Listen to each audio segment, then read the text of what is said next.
जय शिवराय मित्रांनो, आज आपण पाहणार आहोत सामान्य विज्ञानवरील महत्त्वाचे PYQ प्रश्न, जे की एकूण 30 प्रश्न आहेत.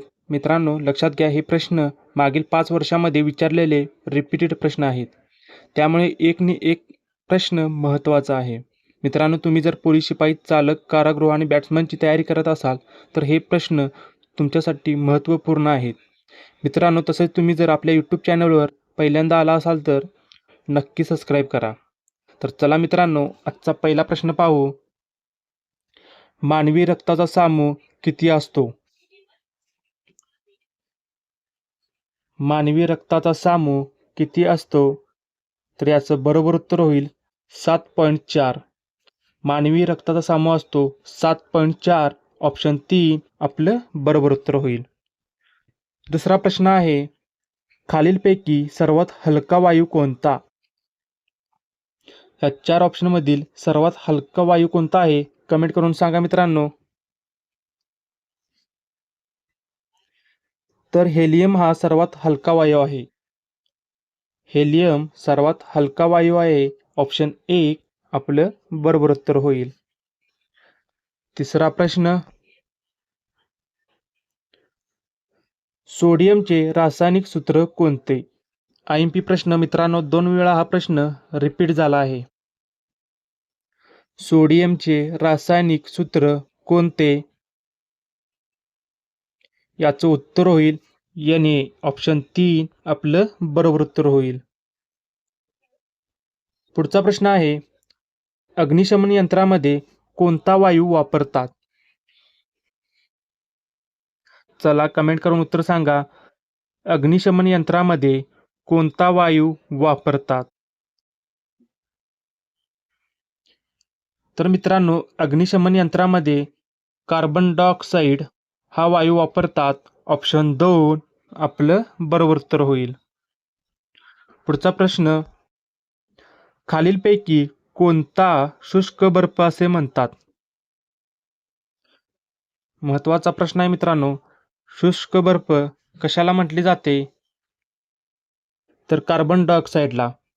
कार्बन डायऑक्साईडला शुष्क बर्फ म्हटले जाते. ऑप्शन 2 आपलं बरोबर उत्तर होईल. पुढचा प्रश्न, खालीलपैकी जीवाश्म इंधन कोणते?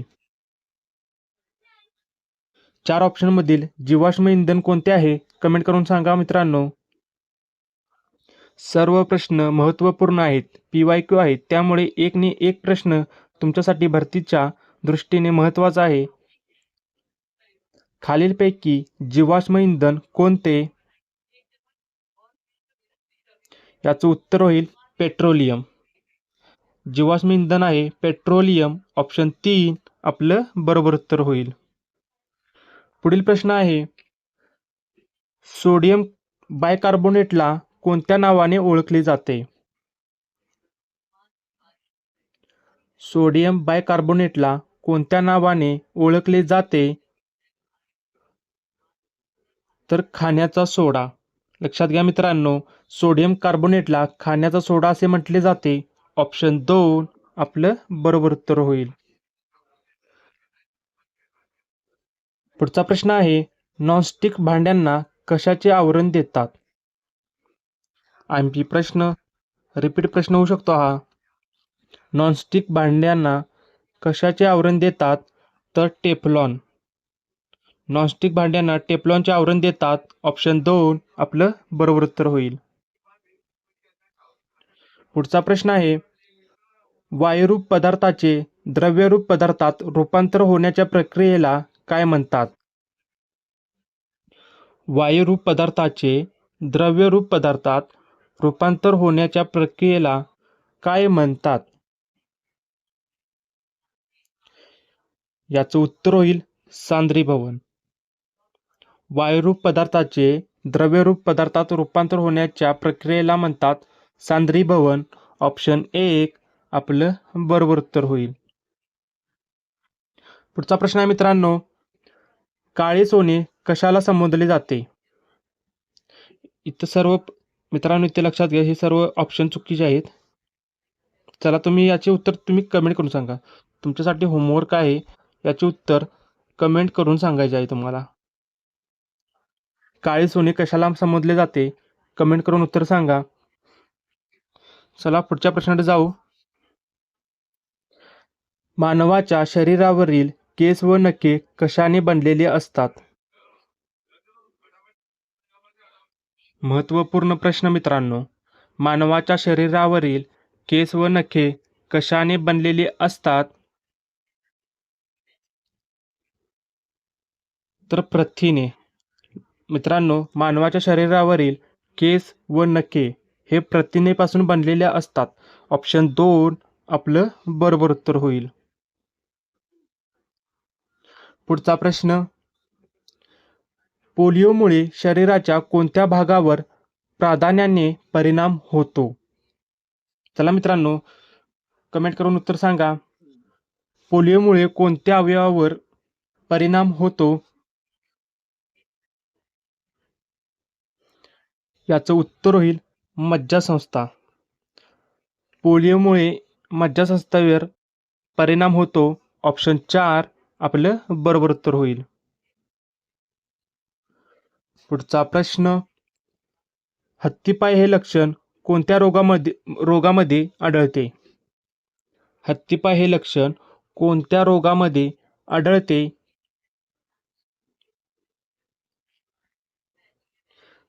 याचं उत्तर होईल फायलेरियासिस. ऑप्शन 4 आपलं बरोबर उत्तर होईल. चला पुढचा प्रश्न आहे. रेशीम धागे कशाचे बनलेले असतात? रेशीम धागे कशाचे बनलेले असतात? महत्त्वाचा प्रश्न आहे मित्रांनो. कमेंट करून उत्तर सांगा. रेशीम धागे कशाचे बनलेले असतात? तर प्रथिने. रेशीम धागे हे प्रथिनांपासून बनलेले असतात. ऑप्शन 3 आपलं बरोबर उत्तर होईल. पुढचा प्रश्न. कोणत्या द्रव्यामुळे झाडाची पाने हिरवी असतात? मोस्ट आयएमपी प्रश्न. कोणत्या द्रव्यामुळे झाडाची पाने हिरवी दिसतात?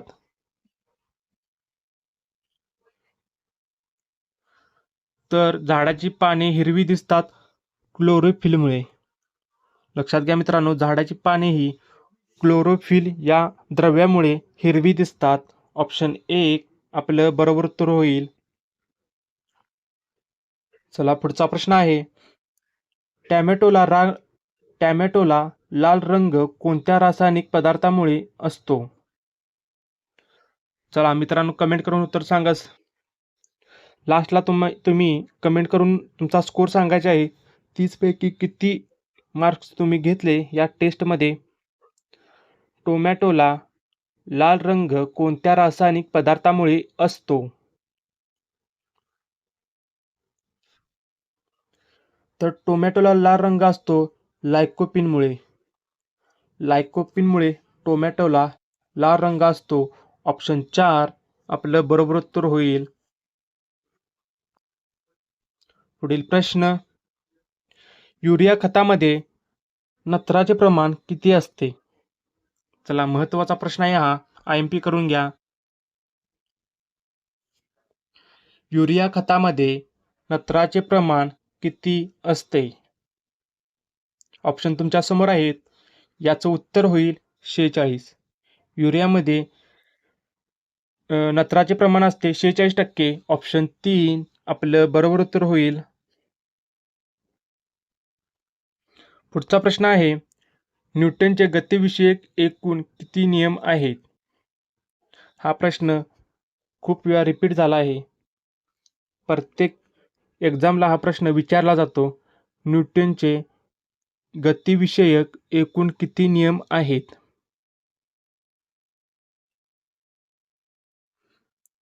याचं उत्तर होईल ऑप्शन क्रमांक 4. न्यूटनचे गतिविषयक एकूण नियम आहेत 3. लक्षात घ्या मित्रांनो, 3 गतिविषयक नियम आहेत न्यूटनचे. ऑप्शन 4 आपलं बरोबर उत्तर होईल. पुढचा प्रश्न आहे. इलेक्ट्रिक बल्बमध्ये खालीलपैकी कोणता वायू भरलेला असतो? मित्रांनो, कालच आपण यावर एक व्हिडिओ तयार केला होता. वन लायनर प्रश्न, त्यामध्ये हा प्रश्न आपण ॲड केला होता, वन लायनर. आता हा आपण तुमच्यासाठी MCQ मध्ये टाईप केला आहे. हा प्रश्न तुम्हाला आलाच पाहिजे. आता इलेक्ट्रिक बल्बमध्ये खालीलपैकी कोणता वायू भरलेला असतो? तर नायट्रोजन. ऑप्शन 2 आपलं बरोबर उत्तर होईल. पुढचा प्रश्न आहे, जमिनीवरील ओझोन थर सूर्यप्रकाशातील कोणती किरणे शोषून घेतात? जमिनीवरील ओझोन थर सूर्यप्रकाशातील कोणती किरणे शोषून घेतात? ऑप्शन तुमच्या समोर आहेत मित्रांनो, कमेंट करून उत्तर सांगा.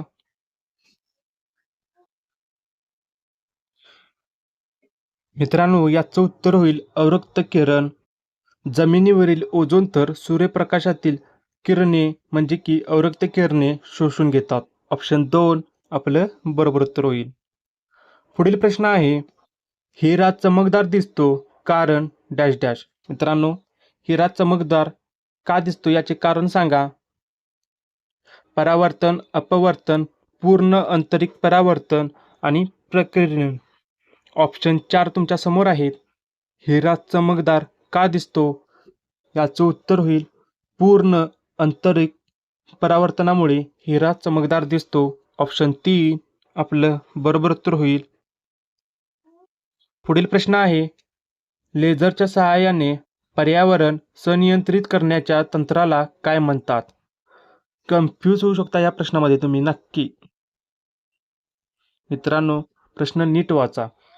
लेझरच्या सहाय्याने पर्यावरण संनियंत्रित करण्याच्या तंत्राला काय म्हणतात? चंद्रपूरला हा प्रश्न विचारला होता 2021च्या आसपास. लेझरच्या सहाय्याने पर्यावरण संनियंत्रित करण्याच्या तंत्राला म्हणतात लिडार. लक्षात घ्या मित्रांनो, लिडार म्हणतात. ऑप्शन 4 आपलं बरोबर उत्तर होईल. पुढचा प्रश्न आहे, बहिर्वक्र भिंगाच्या सहाय्याने कोणता दृष्टिदोष दूर केला जातो? महत्त्वाचा प्रश्न, बहिर्वक्र भिंगाच्या सहाय्याने कोणता दृष्टिदोष दूर केला जातो? ऑप्शन तुमच्या समोर आहेत. याचं उत्तर होईल दूरदृष्टिता.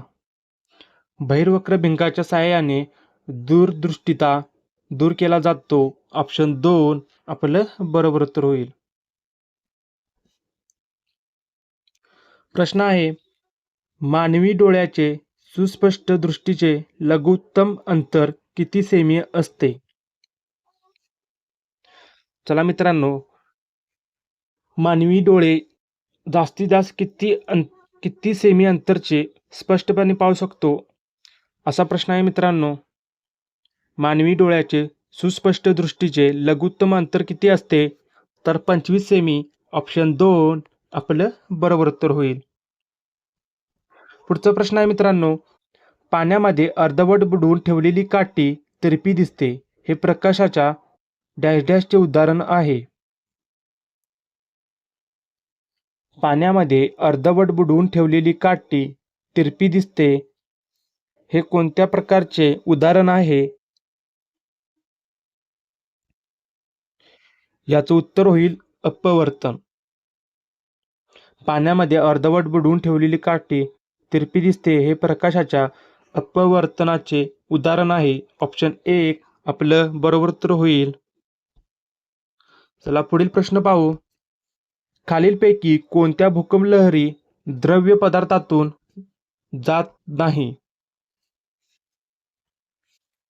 चला कमेंट करून सांगा उत्तर. खालीलपैकी कोणत्या भूकंप लहरी द्रव्य पदार्थातून जात नाही असा प्रश्न आहे मित्रांनो. सर्वांनी लास्ट आपला कमेंट करून उत्तर म्हणजे स्कोर सांगायचा आहे मित्रांनो. खालीलपैकी कोणत्या भूकंप लहरी द्रव्य पदार्थातून जात नाही? तर दुसऱ्या. ऑप्शन 2 आपलं बरोबर उत्तर होईल. पुढचा प्रश्न आहे, ध्वनीचा वेग खालीलपैकी सर्वात जास्त कोठे आढळतो? ध्वनीचा वेग खालीलपैकी सर्वात जास्त कोठे आढळतो? तर पोलाद. पोलादमध्ये ध्वनीचा सर्वाधिक वेग असतो. ऑप्शन 2 आपलं बरोबर उत्तर होईल. पुढचा प्रश्न आहे, ध्वनीचा अभ्यास याचे शास्त्रीय नाव काय आहे? ध्वनीच्या अभ्यासाला शास्त्रीय नाव काय आहे? 2 वेळा प्रश्न रिपीट झालेला आहे. 2018च्या भरतीमध्ये हा प्रश्न विचारला होता मित्रांनो. ध्वनीचा अभ्यास याचे शास्त्रीय नाव काय आहे? तर अकॉस्टिक्स. लक्षात घ्या मित्रांनो, ध्वनीच्या अभ्यासाला म्हटले जाते अकॉस्टिक्स. ऑप्शन 3 आपलं बरोबर उत्तर होईल. पुढचा प्रश्न आहे मित्रांनो, ध्वनी प्रदूषण नियम आणि नियंत्रण अधिनियम कोणत्या वर्षी अस्तित्वात आला? मित्रांनो, ध्वनीवर काही निर्बंध लावण्यात आले आणि तो एक कायदा बनवण्यात आला. तर असा प्रश्न आहे की ध्वनी प्रदूषण नियम आणि नियंत्रक अधिनियम कोणत्या वर्षी अस्तित्वात आला?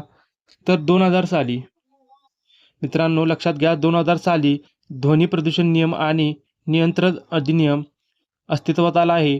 ऑप्शन 1 आपलं बरोबर उत्तर होईल. ध्वनीचे प्रसारण कशातून होत नाही? IMP प्रश्न. ध्वनीचे प्रसारण कशातून होत नाही? ऑप्शन तुमच्या समोर आहेत. महत्त्वाचा प्रश्न आहे मित्रांनो.